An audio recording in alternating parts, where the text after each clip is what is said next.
Marian, yo soy trabajadora social del recurso de Orienta. Orienta es un recurso de la Consellería de Servicios Sociales que trabaja con población y colectivo LGTBI de toda la provincia. En este caso nuestro recurso es representado por Diversidad, una asociación también de la ciudad de Alicante.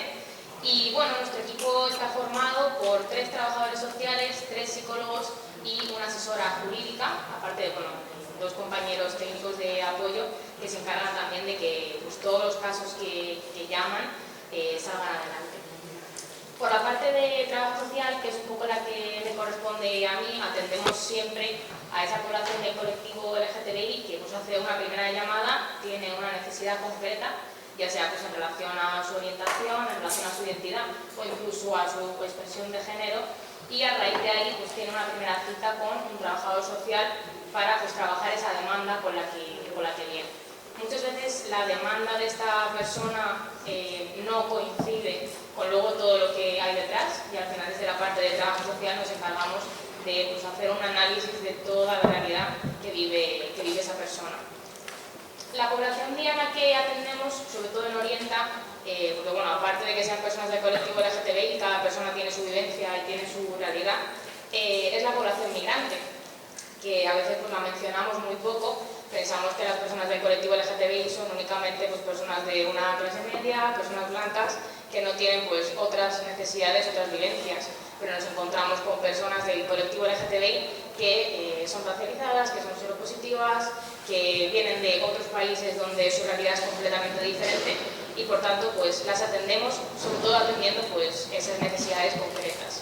Esta población migrante viene sobre todo de la zona de Colombia, zona de Venezuela, también tenemos toda la parte de Marruecos y luego muchísima que viene de Rusia y Ucrania.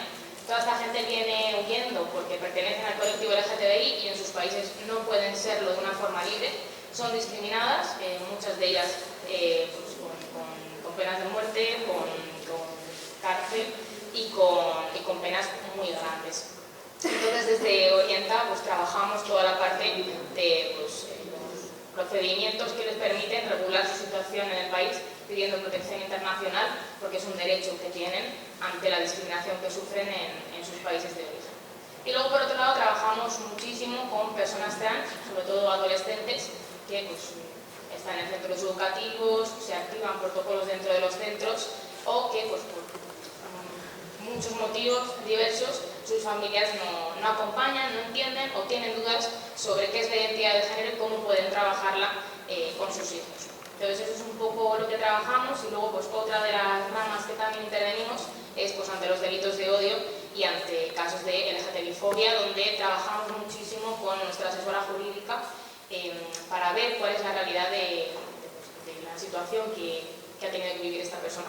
Muchas veces llaman y esta primera cita es como que enseguida en nuestra cabeza tiende a darla con la asesora jurídica, pero a mí desde mi visión social siempre pienso que es importante que esté presente tanto el área de psicología como el área social para conocer cuál ha sido la realidad de esta persona y el impacto emocional que ha podido tener pues, un acto discriminatorio que haya podido vivir, ¿no? A veces siempre tendemos a vamos a correr, vamos a denunciar y es una parte evidentemente positiva, pero hay muchas veces que hay una doble victimización, es decir, lo que ha tenido que sufrir la persona y luego la parte de tener que volver a revivir esa historia, tener que volver a contarla y yo creo que eso tiene un impacto muy grande y hay veces que me gusta primero trabajar con esa persona, el cómo se siente, si está preparada, qué es lo que podemos hacer, cómo podemos poner esa denuncia y a partir de ahí, ya cuando esa persona tenga esa fuerza, pues poder dar ese paso.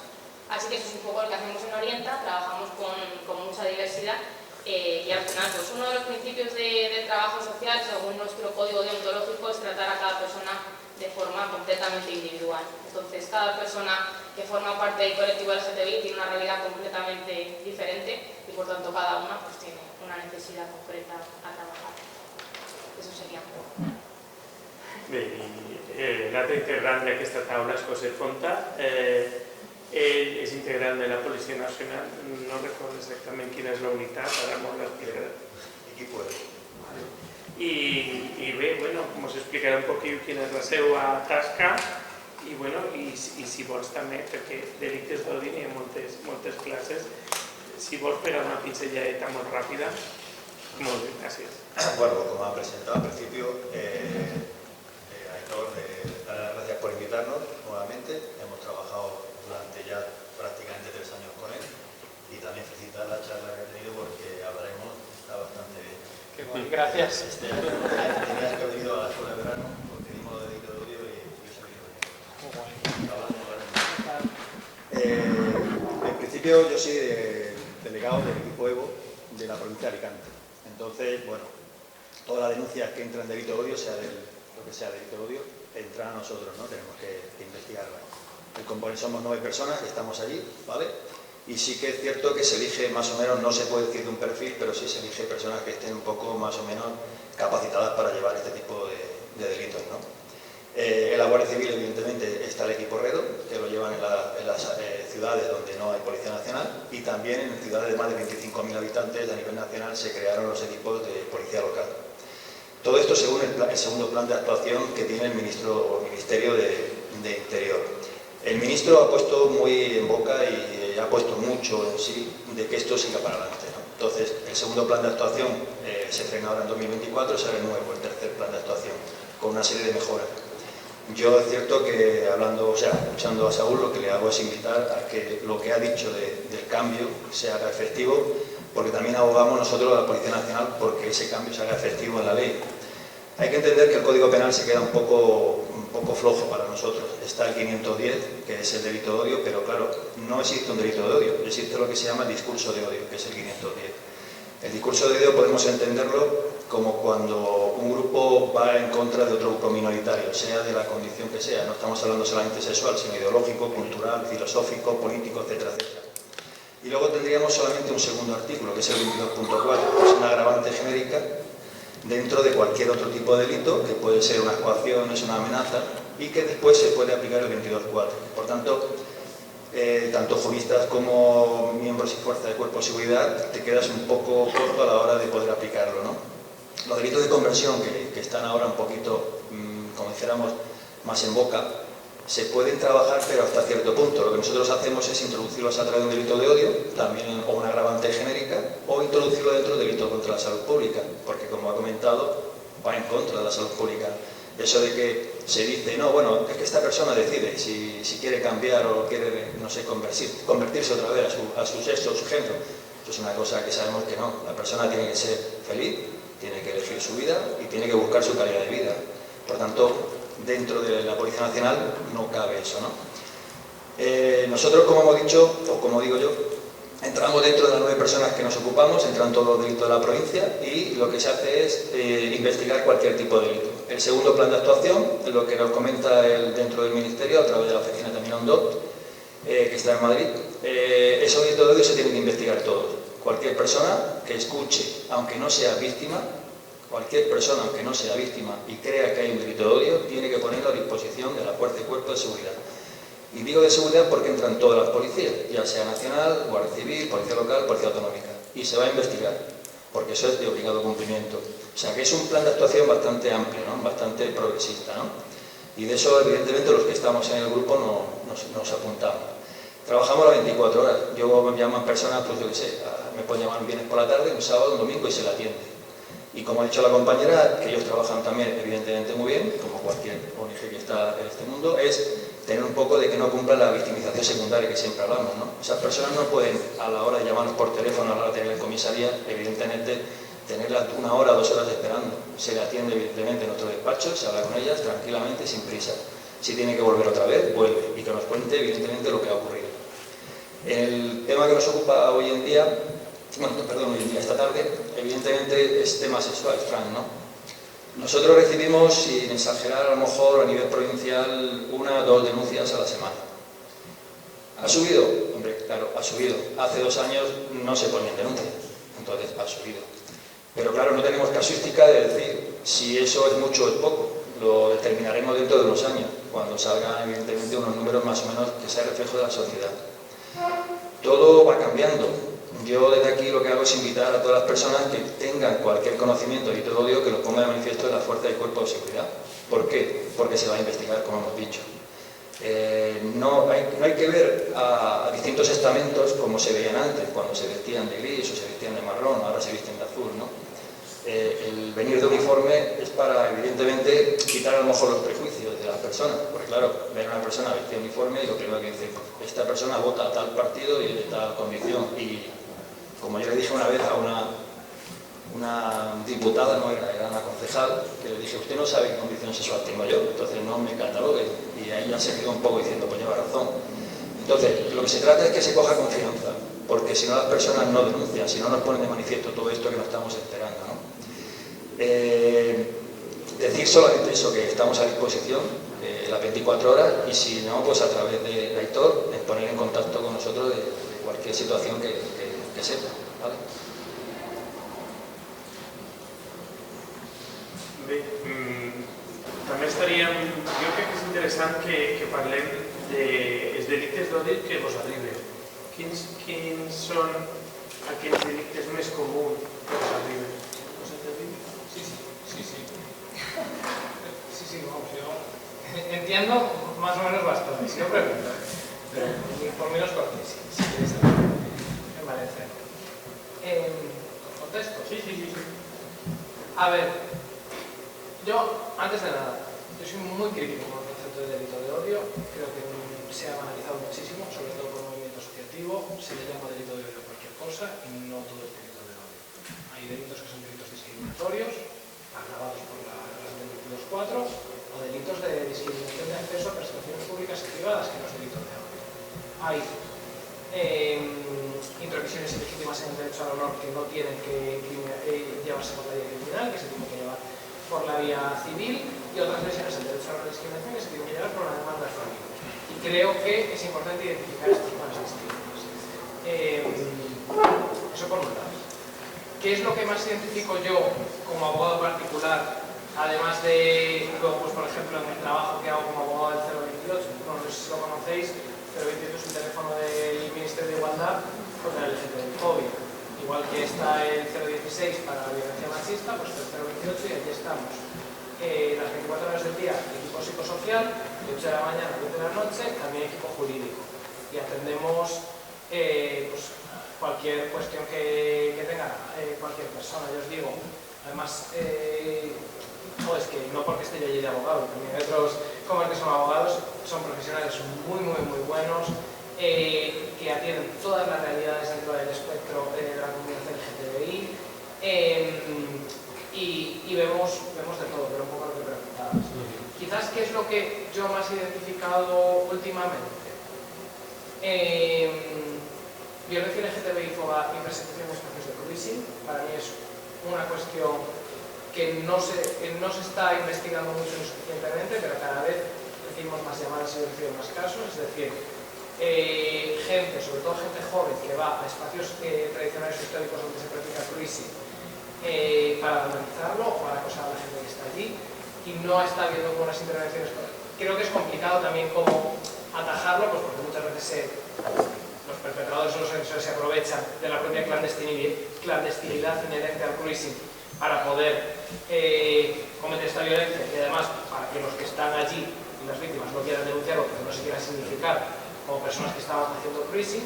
Pero creo que ahí es algo en lo que hay que atajar muy importantemente.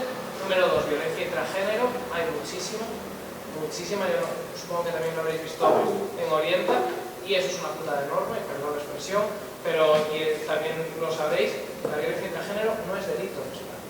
Es delito la violencia doméstica. La violencia doméstica exige convivencia y habitualidad en la violencia. Los dos elementos de este tipo de violencia. Hay muchas parejas del mismo género que no conviven juntas. Pues ya, en plan, bueno, las lesiones, sí hay unas lesiones, pero no es mucho más complicado, por ejemplo, tener una orden de protección o medidas de protección, medidas cautelares de protección, porque no están asimiladas a la violencia de género y la violencia intragénero. Ordenamiento. Justo, un orden de alejamiento, un orden de prohibición de comunicaciones, etc. Casos de violencia machista, de violencia de género, con la orden de protección se puede obtener mucho más rápido la tutela judicial, cautelar. Sin embargo, en temas de violencia intragénero es una putada. Muchas veces tener que atender este tipo de violencia porque no hay muchos recursos, no hay una forma de atajar esta violencia repentinamente. Yo diría que es lo que más identificado, así de atención a víctimas que se pueden salir un poco de lo que se entiende tradicionalmente como delito de odio o discurso de odio, y que también al final es violencia LGTBI? En el caso de Orienta sí que es verdad que los casos que vienen son reducidos, pero lo cierto es que Orienta tampoco tiene la capacidad de decir si es un delito de odio o no lo es.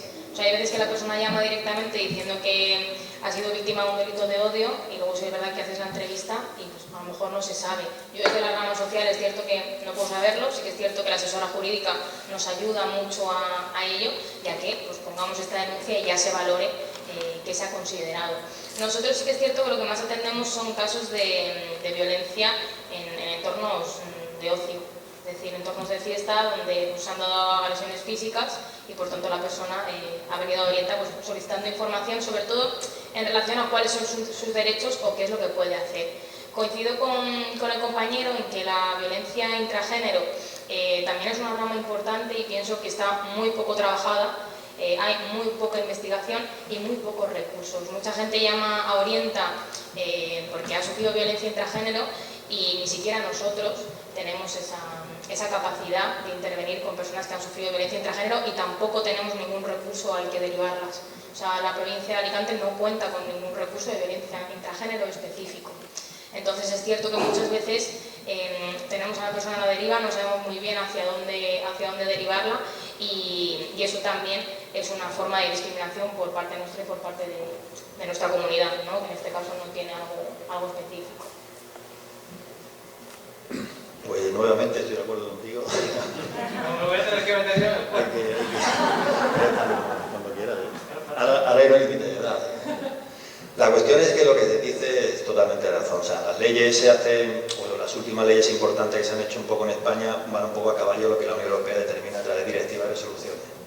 España se quiso adelantar con la ley de violencia de género. El delito de violencia de género no existe en España, existe la ley. Hay otro delito dentro del 153, 173, que no está recogido las relaciones que se hacen fuera de la convivencia. Con el delito de odio nos pasó igual, nos adelantamos a ser gobernantes y nos adelantamos a la europea, ¿no? Porque ya la europea pues estaba diciendo que qué pasaba con el tema de las torturas también, delito de odio. Y entonces se crearon, bueno, estaba ya en el Código Penal nuevo el 510. El 510, como vuelvo a repetir, no es un delito de odio, es un discurso de odio. Nosotros aquí lo tenemos un pelín más fácil, ¿no? Aquí en la Policía Nacional. ¿Por qué? Porque en todas las provincias de España se ha creado lo que es el EVO, que es extremismo, violencia y odio, y hay un gabinete en todas las comisarías provinciales de España. Y son los que deciden qué delito de odio. O sea, ahí sí que es verdad que no hay más línea de actuación. Se determina, se mete todo contra libertades fundamentales y ahí ya luego vamos barajando, ¿no? Que es lo que ha dicho también Saúl. Vamos metiendo un delito u otro. Al final, para que sea delito de odio, tiene que ser algo de carácter importante que salga pues, en redes sociales o que haya una comunicación, evidentemente, con las redes sociales entre víctima y lo que es el autor. Pero bueno, si no, pues cogemos cualquier otro delito, como puede ser coacciones, amenazas, etcétera, etcétera, o lesiones, y lo introducimos por el genérico que hemos dicho 22.4. ¿Cuáles son los delitos que más nos llegan a nosotros? Pues igual como dicen los compañeros, ¿no? De tertulia. Nos llega evidentemente los mismos delitos y además hay que añadir dos más. Uno, el tema de la xenofobia, que en España no se nota que sea racista ni xenófoba, pero sí que es cierto de que apoyado por ciertas corrientes, pues hay esta semana, por ejemplo, sale en la prensa ciertas cosas, pues nos llegan unos delitos de odio, pues esto, ¿no? Que puede ser de inmigración clandestina, ¿no? O que puede ser perfectamente de otro tipo. Eso sí que lo metemos nosotros en una tercera bandeja, que hay que estudiarlo con más tranquilidad. Y lo demás sí que es verdad que es todo el tema de sexual, entra mucho. Nosotros tenemos condicionantes que no solamente tenemos personas que son mayores de edad, los institutos, los colegios, pues evidentemente son cuestiones importantes, ¿no? Porque una persona se siente ya persona con 10, 11, 12 años, 13, 14, etcétera, etcétera. Y entonces hay ciertos elementos de compañeros, profesores, etcétera, etcétera, que parece ser que eso no es de su agrado. Entonces, contra eso, evidentemente, hay que investigarlo.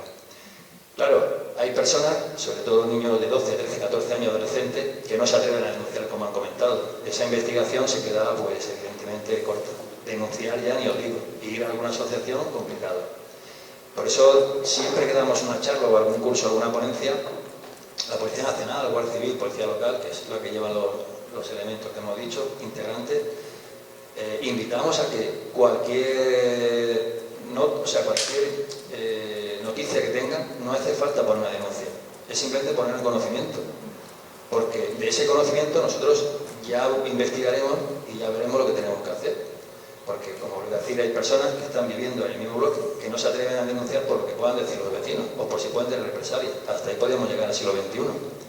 La mente gris hay que quitarla.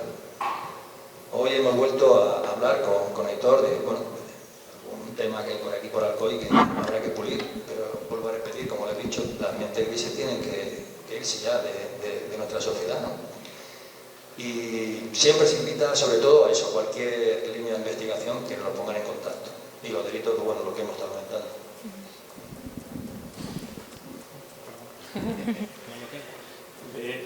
Jo sé que tots som molt listos, però hem estat parlant de violència intragènere.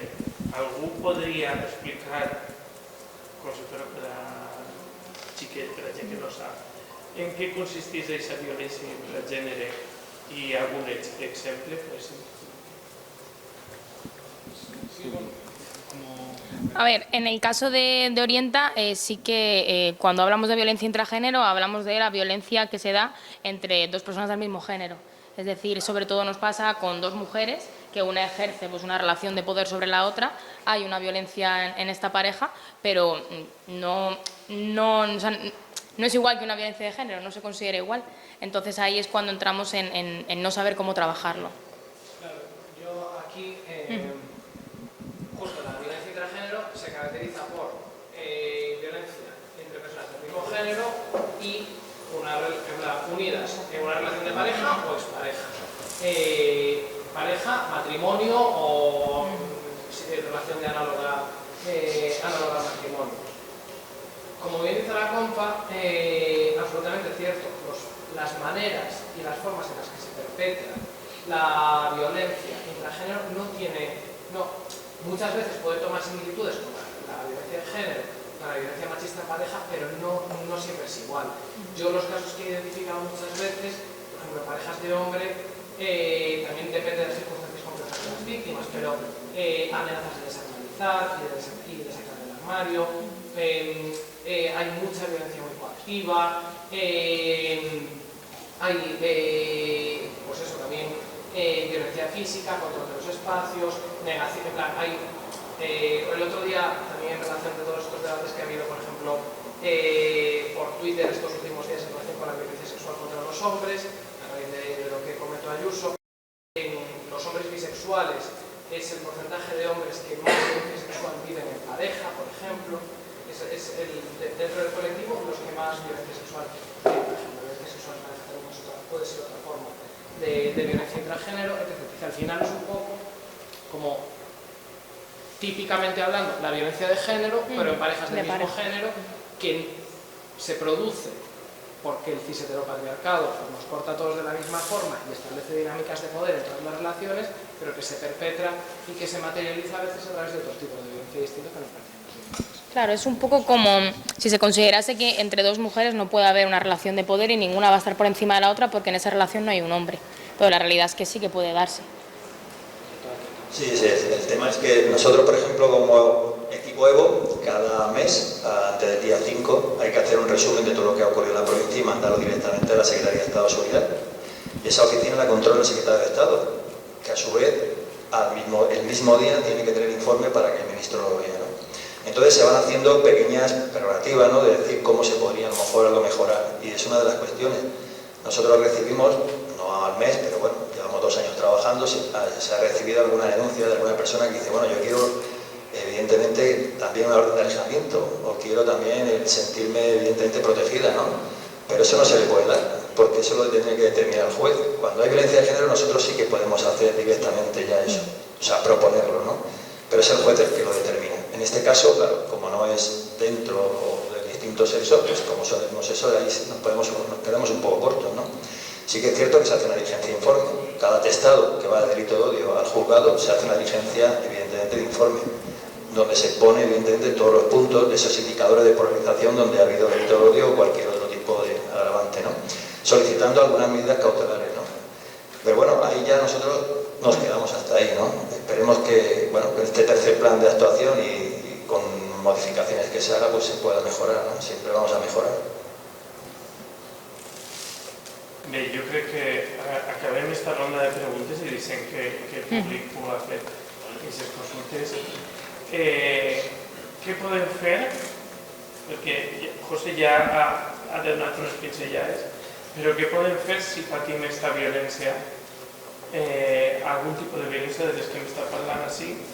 Quins són els passos que hem de seguir per a saber de què violència estem parlant, de quin tipus de delicte, si existís un delicte d'odi o no.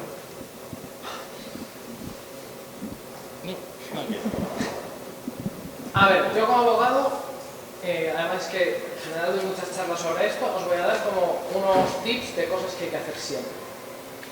Primero, siempre ponerse, no somos héroes, aquí nadie va a ir corriendo a perseguir a la persona que te ha agredido para quedarte con su cara y sacarle. No somos héroes, lo que hacemos es, si hay heridos, llamar a la ambulancia y al 112 para que manden a la policía y que sea la policía la que identifique.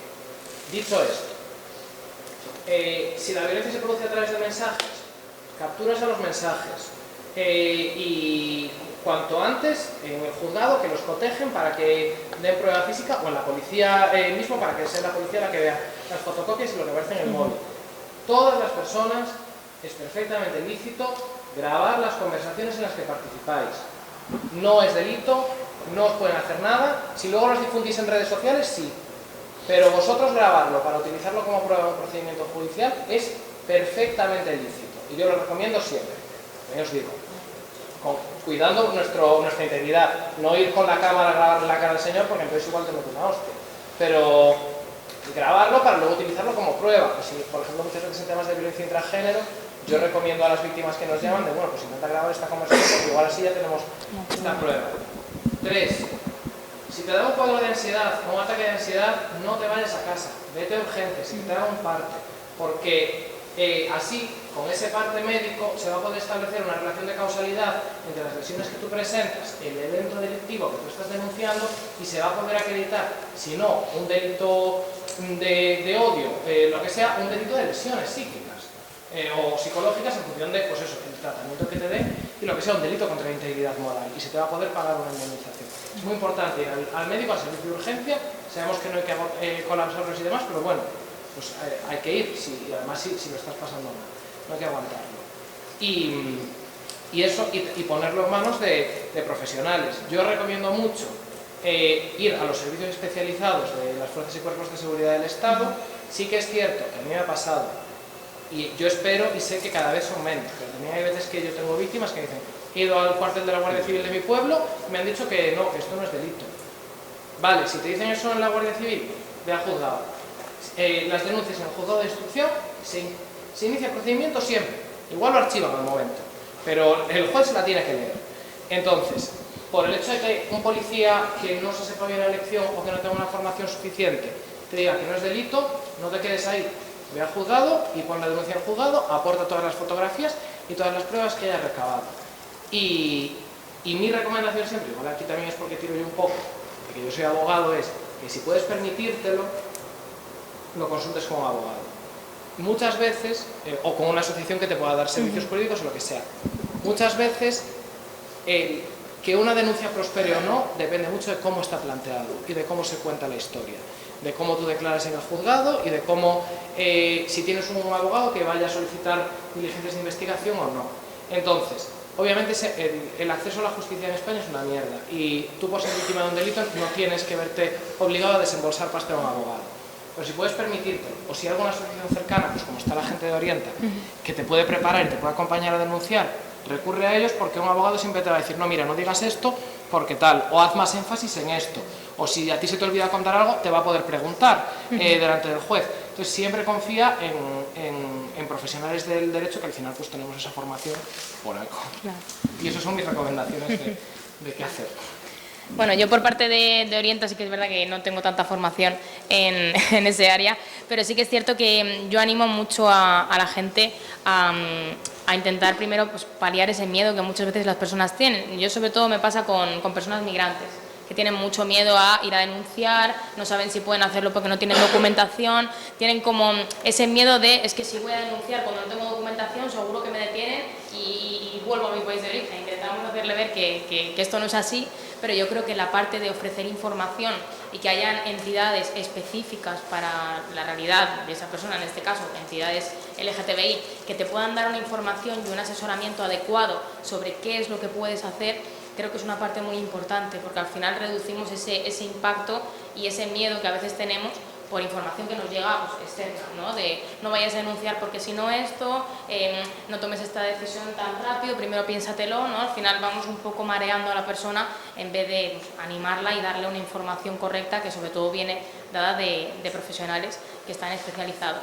Muchas veces yo veo a Clara, que es la asesora jurídica, cuando trabaja estos delitos y estas situaciones, y a veces lo que hacemos es un poquito recabar información sobre si va relacionada con tu pertenencia al colectivo LGTBI, es decir, hay algún tipo de simbología que tú llevabas puesta, por ejemplo, una camiseta, estabas en el día del orgullo, o sea, era un entorno de ocio relacionado pues, con bares LGTBI, o sea, al final un poco como analizar también todo el entorno para ver si algún contexto más ha podido influir en la comisión de ese delito. Lo que apunta últimamente son los indicadores de polarización que dicen que hay que recoger del lugar de los hechos para luego plasmarlo en la diligencia de informe que se hace al juzgado. Se han creado también, porque no se nos olvide, los fiscales de delito de odio provinciales, que estamos en contacto, tanto Guardia Civil, Policía Local como nosotros, estamos en contacto semanalmente con él. El señor Terrachet, que bueno, pues atiende todo, ¿no? Se manda todo lo delito de odio, se manda por correo. La cuestión es denunciar, pues evidentemente ir a una comisaría no significa que tengas que denunciar. Tú vas a una comisaría a pedir apoyo, que para eso se paga evidentemente a la policía. Es así, es claro. Somos funcionarios y eso es lo que tenemos que meter en la cabeza. ¿Que hay un policía que no quiere coger la denuncia o no quiere cogernos, no quiere atendernos? Por lo que ha dicho el compañero, directamente a una asociación o directamente al juzgado. Mire usted, me acaba de pasar esto. No voy a decir la casuística que hay, pero nos tiran de las orejas. O sea, el juez luego llama por teléfono y si tiene que hacer una investigación, va a abrir una investigación. No pensemos que voy al juzgado y el juez se olvida de que no tiene que llamar a la policía, a la Guardia Civil para tirarme las orejas. No. Eso ocurre. Entonces, lo que hay que hacer es confiar más ya en los medios que tenemos. Olvidarnos un poco, como he dicho, de la conciencia gris que teníamos antaño. Si estás en la Policía Nacional, hay de todo tipo, de todo. O sea, ahora han quitado hasta la edad, la altura, todo. Entonces, claro, a mí me hace gracia cuando voy a ponencias y tal, y hay alguna persona que pregunta y me dice, es que tú votarás a tal partido, vendrás de tal sitio, y digo, para. Ni sabes a quién voto, ni sabes mi condición sexual, ni de dónde vengo, ni dónde he nacido. Vamos a ver, no sabe nada de mi vida, pero eso sí, cuando me pongo el uniforme, pues soy Policía Nacional. Y dentro de la Policía, Guardia Civil, sobre todo Policía Nacional, que está más en lo que es la urbanización de las ciudades, hay de todo tipo. Entonces, claro que somos conscientes de lo que hay y de a dónde vamos y dónde queremos, qué sociedad queremos conseguir, ¿no? Entonces, directamente es llamar por teléfono. El llamar por teléfono y contar una situación que estamos viendo que de un vecino no significa que vayamos a cogerlo, a darnos nuestros datos. Nosotros podemos dar nuestro dato y decir, yo te doy mi nombre, pero no quiero más, no quiero que coste en ningún sitio, que no costa. Pero esa información es la que tengo yo para investigar. No, yo no quiero, yo quiero lo que está ocurriendo en tal asociación, lo que está ocurriendo en tal sitio y poco más. Aquí tuvimos un caso con Héctor, que se acordará, hace ya, en el año 2020 empezamos, trabajamos 2 años juntos, y claro, la gente decía al principio, pero si es que Alcoy es tranquilo. Bueno, pero ha tocado en Alcoy, podría haber tocado en otra ciudad, o en un pueblo, o una aldea, o en 4 casas, o en Barcelona, en Valencia. Y cuando se empezó, la gente se reía un poco porque decía, ¿cómo va a haber aquí unas personas dedicadas a formar un grupo, evidentemente neonazi, heredero de Hitler, tal, de Alemania? Bueno, pues se empezó a investigar, aquí se detuvo personas, salió en la televisión, Tele5, Antena 3, detenciones en Madrid, detenciones en Valencia, en Barcelona, en pueblos también de ciudades de Valencia, o sea, 7 detenidos, donde se intervinieron armas, se intervinieron mensajes publicitarios de... Bueno, pues se trabajó con ellos perfectamente. ¿Atacaron la sede de LGTBIQ+? Pues sí. Bueno, pues nosotros de paisanos, yo trabajo de paisano con el grupo, bueno, pues ya está, nos metimos, empezamos a investigar, vinieron de Madrid, de la Comisaría de Información, alguien de CNI y tal, y bueno, se sacó adelante, se detuvo a todas las personas. Pero claro, hay gente que piensa y dice, a mí no me va a ocurrir esto es Alcoy. Bueno, es Alcoy, como si es Elda. De Elda también tuvimos un caso de Vinicius, que lo insultaron, el jugador que vino del B. y eso también nos costó salir en la televisión. Muchas veces, pues, hay personas que tampoco quieren que salga su pueblo o su ciudad en la televisión. Bueno, pues, pero es que hay que defender nuestros derechos y la calidad de vida que queremos. Entonces, vuelvo a decir que invito a cualquier persona a cualquier información, ¿de acuerdo? Si no quiere dar sus datos, mira, no quiero dar mis datos a través de las asociaciones o a través de juristas o incluso pues el tema del ayuntamiento. Y si hay algún, llamemos policía o compañero o guardia civil que no quiera evidentemente tomar datos de eso, pues nada, ya tendrá su represalia. Yo solo quería decir una cosa más. Hay otro mito falso que quiero que os vayáis de aquí sin pensarlo. Si no tenéis ninguna prueba y solo es vuestro testimonio contra el del agresor, ese testimonio puede ser una prueba de cargo suficiente. La jurisprudencia del Tribunal Supremo ha reconocido de manera uniforme y reiterada que en casos de violencia, que además se producen muchas veces en ámbitos íntimos, en los que no hay testigos, como puede ser la violencia intragénero o violencia LGTBI perpetrada por tus familiares, etc., la propia declaración de la víctima sí es una declaración que es coherente, que tiene indicios de verosimilitud o que está corroborada por otros elementos y que es persistente en la misma denuncia, en todas las veces que se toma declaración a la víctima, es suficiente para condenar a una persona. Entonces, hay muchas veces que yo hablo con víctimas que dicen, no, es que es mi palabra contra la suya. Y ya, pero es que tu palabra no vale la misma que la suya. Tu palabra es la de víctima testigo, es la de denunciado. Entonces, que sepáis que eso, pues, a ver, el caso va a ser más complicado, que si le tenemos el vídeo insultándote, en todos los casos, pero que eso no sea un elemento disuasorio de la denuncia.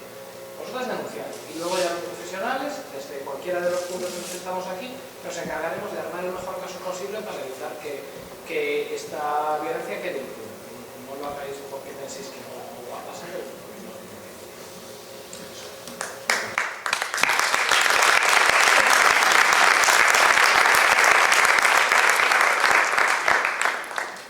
Per tancar també volia deixar damunt de la taula les opcions que tenien també des de l'Ajuntament.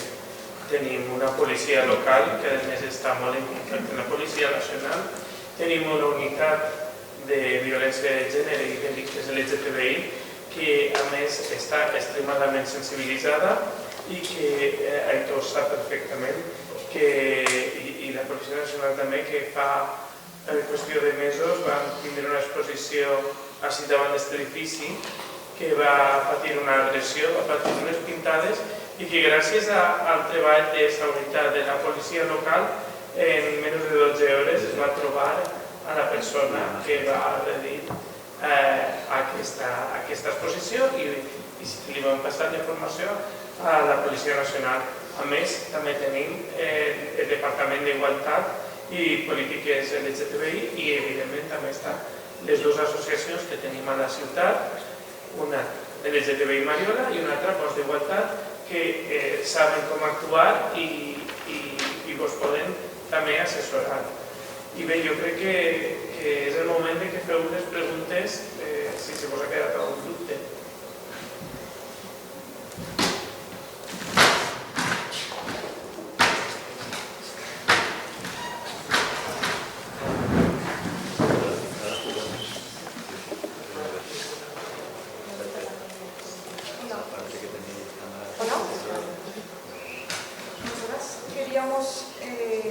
Preguntaros, porque no lo tenemos del todo claro, cuando en caso de menores trans, ¿cuál es el límite entre acoso escolar, por ejemplo, y delito de odio? No sé si he formulado bien la pregunta, si me habéis entendido. Sí. Para empezar, lo llevaría al grupo de menores de la Policía Nacional, Guardia Civil. En caso de Alcoy, pues evidentemente Policía Nacional, grupo de menores. La diferencia, el límite está claro igual que para mayores. El 510 es cómo hago yo extensible ese odio a esas personas o esas, ¿cómo diríamos? Esas coacciones, esas amenazas. Si las hago extensibles a las redes sociales y todo el mundo la está viendo, te odio. O sea, directo. El bullying es otra cosa, el chiming es otra cosa. Todo eso va por otro lado. Pero el límite está igual que a las personas mayores. Si tú vas por la calle, por poner el ejemplo, tienes un accidente de circulación y baja, pues, no sé, una chica o un chico, baja una persona de color o de no color, de una nacionalidad o otra, me da igual, y empiezas a insultarle, lo primero que ha sido que es el accidente de coche, ¿no? Hay unos daños, y luego cuando lo has visto empiezas a decirle, claro, si tenías que ser XXX, tenías que ser, y empiezas a insultar, ahí el 510, aunque haya mucha gente, es complicado. Pero si yo empiezo a decir que tenemos que ir en contra de la comunidad, pues yo que sé, del país que sea o del estado que sea, bueno, se vuelve a convertir en un 510. Todo está en la forma con que lo digamos y las personas que hayan. O sea, el discurso de odio, el invitar a que esas personas hagan lo mismo que tú, como puede ocurrir en un campo de fútbol. Lo que ocurre en el campo de fútbol, vamos a la ley 2007, que es la de protección de, o sea, lo que es la ley de deporte. Pero en la calle funciona así. En el colegio, igualmente. Si tú tienes un altercado y empiezas a insultar a esa persona durante semanas porque te cae mal, y luego ya empiezas a meterte con tu condición sexual, pues claro, el juez lo que va a decir es, bueno, primero, ¿qué ha sido? Las amenazas, las coacciones, bueno, pues metemos un 22.4, la agravante genérica que hemos hablado. Ahora, si tú estás en un colegio, 12, 13, 14 años, y de repente empieza el curso y viene una persona y tú ya estás atacándola públicamente por su condición sexual detrás, ahí, evidentemente, es un 510. Y se lleva igual que sea mayor que sea menor. Lo que pasa es que chocamos un poco con la inimputabilidad. Menor de 14 años, luego quién es tutor, pero bueno, va al fiscal de menores, al juez de menores y al fiscal de delito de odio. Yo, por complementar una cosa, el problema del acoso con el Código Penal es que está muy mal tipificado. No hay, el bullying como tal no es el delito de acoso, pero es más como de acoso rollo persona que te escribe todos los días y que de manera recurrente te perturba el desarrollo normal de tu vida. Es algo así, como está definido el delito de acoso en el Código Penal. Dicho esto, cuando hablamos de bullying en el colegio, yo, como lo suelo enfrentar cuando me llegan casos, porque yo he litigado, pues tuve hace poco, tengo el juicio ahora en Sevilla, de un chico trans que en su colegio, en el grupo de WhatsApp, le habían llamado maricón de mierda y habían dicho que iban a pegarle una paliza al salir del colegio. Eso en el grupo de WhatsApp con toda la clase. ¿Qué hicimos ahí? Para poneros un ejemplo de cómo puede funcionar. Metimos una denuncia que fue al juzgado de menores. Se incoó un expediente de reforma. El problema de la investigación de delitos cometidos por menores es que el Ministerio Fiscal decide cómo va la instrucción. Y si decide archivarla y derivarla a mediación, se va a mediación y se jode todo el mundo. Fue lo que hizo el Ministerio Fiscal. Dijo que esto no había ni intimidación ni violencia suficiente y decían que le iban a dejar en coma de una paliza a este chico trans. Entonces se archivó la parte penal. La familia estaba destrozada. ¿Qué les dije yo? Vale, bueno, penal no, pero civil, pues vamos a meter una demanda por responsabilidad civil extracontractual responsabilidad civil derivada de un ilícito, porque se ha lesionado el derecho a la no discriminación y al honor de mi cliente. Se le ha llamado maricón de mierda, se le ha llamado engendro, se le ha llamado híbrido. Entonces iniciamos un procedimiento civil. Paralelamente al procedimiento civil también se puede poner una denuncia ante la inspección educativa y ante el centro. Todos los centros tienen un reglamento de convivencia. Los reglamentos de convivencia tienen tienen unas sanciones, hay un expediente sancionador y se le pueden, en función de los hechos, pueden acabar con expulsión incluso permanente del centro. Si se inicia, se pone una denuncia y el centro no inicia un protocolo de acoso y no tramita la denuncia, entonces sí que podéis ir penalmente contra el centro, porque el centro tiene un deber de protección y se encuentra en una posición de garante y está permitiendo que se cometan delitos y no está interviniendo para frenarlo. Entonces es un poco más complicado toda la miríada, y por eso siempre animo a llamar a las asociaciones, porque ellos hacemos la estrategia legal y os damos el acompañamiento, pero sería un poco eso. Entonces, el delito de odio, puede haber incitación si es del 510.1, si no tiene que haber humillación y lesiones a la dignidad si es del 510.2, pero tiene que ser algo que tenga una virtualidad de poder ser lesivo contra la dignidad o generador de una incitación a un peligro, o incluso aunque sea extra. Ya está. No sé si querías... Sí, yo sí que quería comentar que es importante que yo hablo siempre desde mi visión más social. si somos padres, somos madres de algún menor que en algún momento nos comente que ha sufrido algún tipo de discriminación, no se sabe cómo abordarlo, es importante que contactemos con el equipo directivo del centro educativo para ver qué protocolos tiene establecidos. Nosotros trabajamos mucho con la unidad de orientación educativa, la UEO, de aquí de la provincia. ¿Por qué? Porque muchas veces es el equipo docente el que no sabe cómo abordarlo y es cierto que ahí pues tenemos que entrar a ver si estos protocolos se están cumpliendo, qué pasos podemos seguir. Entonces es importante que también acudamos dentro del centro educativo para ver cómo se está abordando, porque muchas veces el profesorado es el responsable de al final estar pendiente de estos menores, ¿no? Y de esta discriminación que se puede estar sufriendo. Entonces es muy importante ver cómo se está abordando también dentro del centro. Claro, para mí la siguiente pregunta, en ese caso, sería si el centro no responde con determinados protocolos y qué responsabilidades hay en centros que no sean públicos, por ejemplo. ¿Concertados o privados? Nosotros sí que es verdad que la UEO, que es la Unidad de Orientación Educativa, como he mencionado, cuando nosotros vemos que el centro educativo no está actuando según los protocolos, es cierto que nosotros enseguida nos ponemos en contacto con ellos. Los técnicos lo que hacen es ir al centro educativo para ver si se están cumpliendo nuestros protocolos y a raíz de ahí ya inician ellos los protocolos que consideren cuando esto no se cumple. Es cierto que cuando son concertados y privados la capacidad de acceso que podemos tener es mucho más complicada. Hay algunos centros privados que nos abren su puerta y otros que deciden no hacerlo. Y en el caso de que no abrieran las puertas estos privados, ¿vale?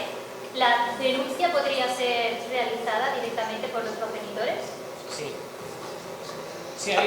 Hay un caso en Alicante hace 3 meses de un colegio muy famoso que no querían abrirlo porque no es que sea concertado, era privado. Y entonces nos llegó a nosotros información, se investigó y al final acabó en denuncia y evidentemente se plasma en diligencia todo lo que ocurra, todo lo que quiera el padre decir y evidentemente no quisieron abrir mucho las puertas. ¿Qué problema tiene eso? Pues que nosotros ahí no entramos, pero sí que es cierto que luego todo se lleva a lo que es a la publicidad, entonces claro, luego va a salir en prensa. Eso también es consciente el colegio, pero ya te digo, en ese caso sí que ocurrió, ya te digo, hace 3 meses, o sea que si no, pues denuncia, la denuncia se puede llevar.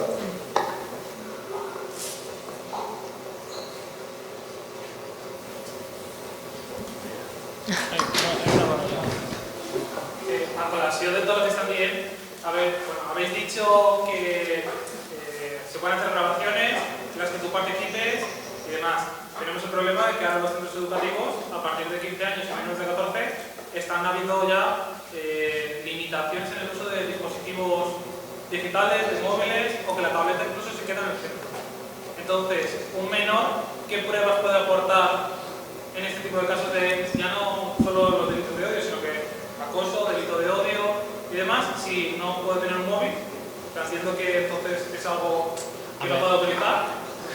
Y si utiliza la tablet del centro, entiendo que también será un problema por parte del centro, porque hay conversaciones, lo digo porque hace nada ha salido una situación en la que los menores utilizan las tablets del centro para insultar, atacar y amenazar a compañeros, y el centro ha dicho que ellos ya tienen bastante limitada la tablet como para que sea culpa de ellos.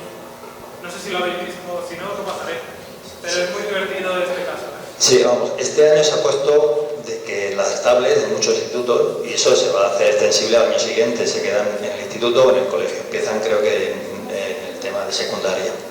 Y luego los teléfonos móviles están cotados, ¿vale? Pero bueno, todo queda un rastro, si tú estás whatsappeando, al final cuando te lleves el teléfono móvil a tu casa lo tienes. Y en el caso de las tablets volvemos a hablar lo mismo, si se llega hasta donde el instituto quiere, luego está el juez. Y al juez se le puede pedir cualquier cosa que sea para investigar cualquier delito. Si hay que entrar en el colegio y ver tablets, lo que diga el juez. También hay que ver la proporción de lo que se acusa o lo que se denuncia a lo que realmente es. Meros insultos, pues el juez va a decir, bueno, pero si es realmente un delito de odio, como se ha tenido, Alicante tenemos que tener en cuenta que vivimos en un sitio para nosotros paradisíaco, ¿no? Porque tenemos montaña, tenemos playa, tenemos un clima, la gente, etcétera, etcétera. Y vienen muchos extranjeros. Cada uno viene con su cultura. Entonces, ¿qué ocurre? De que hay muchas confrontaciones. eso en los colegios lo tenemos desde pequeñito, pero bueno, la cuestión es que según el delito de odio que haya, ahora mismo tenemos varias comunidades aquí que, bueno, por temas bélicos están aquí y están las dos comunidades. Entonces, ¿qué ocurre? De que eso es complicado, pero según cómo sean esos insultos, esas amenazas, esas ocasiones, como decía Saúl, bueno, pues se va al juez y el juez determinará si se puede hacer una investigación, evidentemente, con auto judicial. O sea, lo mismo, aunque te quiten la tablet o que te quiten el teléfono, siempre se deja huella de lo que estás poniendo, de lo que estás diciendo. Que aunque no quede grabado, no estén los mensajes, hay compañeros que son testigos, hay, quiero decir, los profesores, el propio testimonio de la víctima, raro es también que todo el acoso se produzca exclusivamente en chats virtuales y que luego no se traslade afuera. Entonces, pues va a haber eso. Si el niño se lo ha verbalizado a los padres, si el niño está yendo a un psiquiatra, al niño se le hará una exploración infantil para valorar la veracidad de su testimonio, entonces ahí también se acreditará, pues eso, si es un testimonio verídico o no, etc, etc. Entonces, ¿qué quiero decir? Que yo, cuando yo tenía 12 años, 13 años que empecé la secundaria, me compré un móvil para eso, antes no había, y los delitos se seguían cometiendo y se seguían investigando. Entonces, solo es cuestión de denunciar cuando haya que denunciar, porque luego los medios ya se ponen, pero denunciar con cabeza y pedir las cosas bien, igual informarse y asesorarse antes de ir apresuradamente al juzgado, porque si tú denuncias y no formulas bien la denuncia, igual los niños ya desconectan los mensajes, los eliminan, no sé qué. Si tú la formulas bien, pides unas medidas cautelares de intervención de dispositivos electrónicos y pides que se declare secreto o que se proteja la intimidad del denunciante para que no se sepa quién es y no se notifique la denuncia hasta que no se realicen estas medidas cautelares, todos calladitos, todo se hace bien, todo se hace en orden y los investigados no se enteran. Y el colegio igual, pues incluso hasta tiene que ser civilmente responsable por haber permitido estos hechos en su centro.